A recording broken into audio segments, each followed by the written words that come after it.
Protests in Islamabad have spiraled into violence, leaving at least 7 dead and dozens injured. Supporters of Imran Khan, Pakistan's former Prime Minister, are clashing with security forces in the capital. The situation has turned tense, and here's what's going on.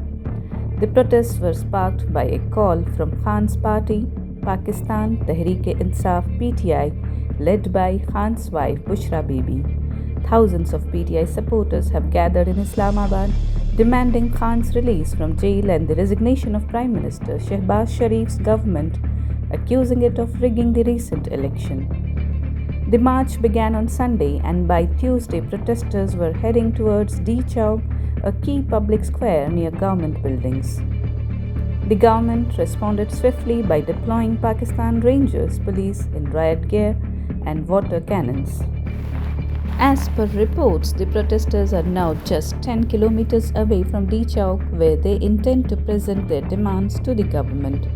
The protest has turned increasingly violent, with demonstrators throwing stones at the police, who have used tear gas in return. Tragedy struck as at least 5 people were killed, including 4 security officers and 1 civilian. Multiple sources reported a car ran over the victims, while others say they were caught in the crossfire. In Punjab, 1 police officer was shot dead and many more were injured, with some in critical condition.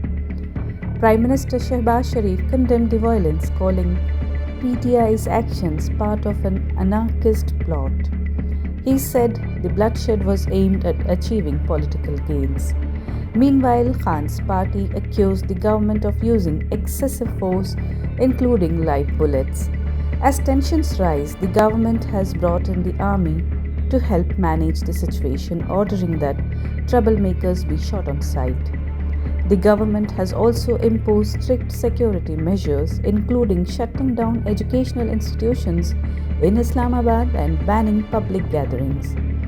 Mobile phone services have been suspended in some areas, and PTI supporters are facing severe restrictions.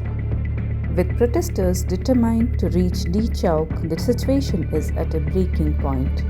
The coming days will reveal if Khan's supporters succeed in their push for political change, or if the government can regain control.